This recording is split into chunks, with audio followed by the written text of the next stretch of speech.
சட்டங்கள் இருக்கிறது.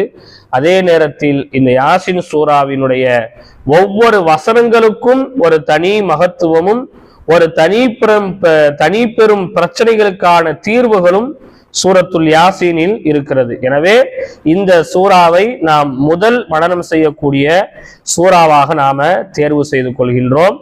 இந்த சூரா என்பது மக்காவில் அருளப்பெற்ற சூறாவாக இருக்கிறது. இந்த சூறாவில் ஏறத்தாழ 83 வசனங்கள் என்பது இடம்பெற்றிருக்கிறது.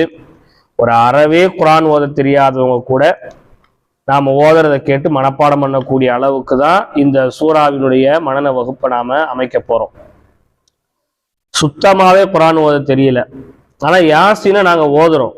எப்படி ஓதுறோம் அப்படின்னா, தமிழ் புத்தகத்தை வாங்கி நாங்க என்ன செஞ்சுக்கிட்டு இருக்கிறோம், ஓதிக்கிட்டு இருக்கிறோம். அந்த தமிழ்ல இருக்கிறத பார்த்து நாங்க கொஞ்சம் கொஞ்சமா படிச்சு நாங்க அப்படியே தெரிஞ்ச உச்சரிப்புகளை வச்சு நாங்க ஓதுறோம் அப்படின்னு சொல்லக்கூடியவங்க.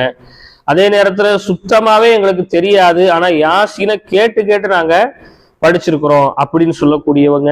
அதே நேரத்துல நாங்க கேட்டும் படிச்சது இல்லை, தமிழ் புத்தகமும் எங்களுக்கு படிக்க தெரியாது, ஆனா யாசினை ஓதணுங்கிற ஒரு ஆசை மட்டும் எங்களுக்குள்ள இருந்து கொண்டே இருக்கு அப்படின்னு சொல்லக்கூடிய எல்லாருக்கும் இன்ஷா அல்லாஹ் இந்த வகுப்புங்கிறது நிச்சயம் பயன் தரக்கூடியதாக இருக்கும்.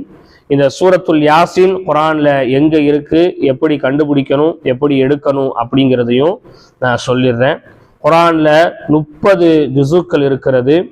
அதுல 22வது ஜுசுவுல 36வது சூறாவாக இந்த சூறா இருக்கிறது.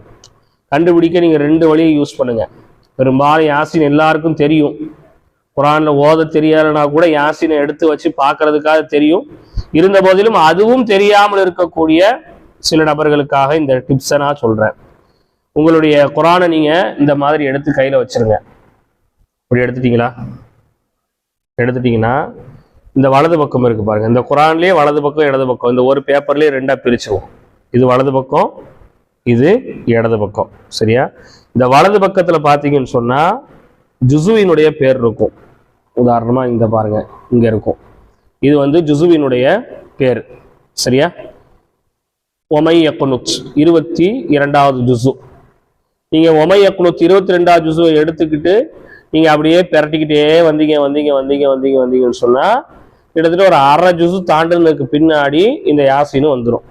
இல்ல ஜுசு பேர் தெரியல அப்படின்னு சொன்னா உங்களுடைய இடது பக்கத்துல பாப்பீங்க. இந்த பக்கத்துல பாத்தீங்கன்னா சூரா பேர் இருக்கும். சூரா ஃபாத்திருக்கு அடுத்து சூரா யாசின் வரும். 35வது சூறாக்கு அடுத்து 36வது சூறா. அதுவும் இல்லை அப்படின்னா சில குரான்ல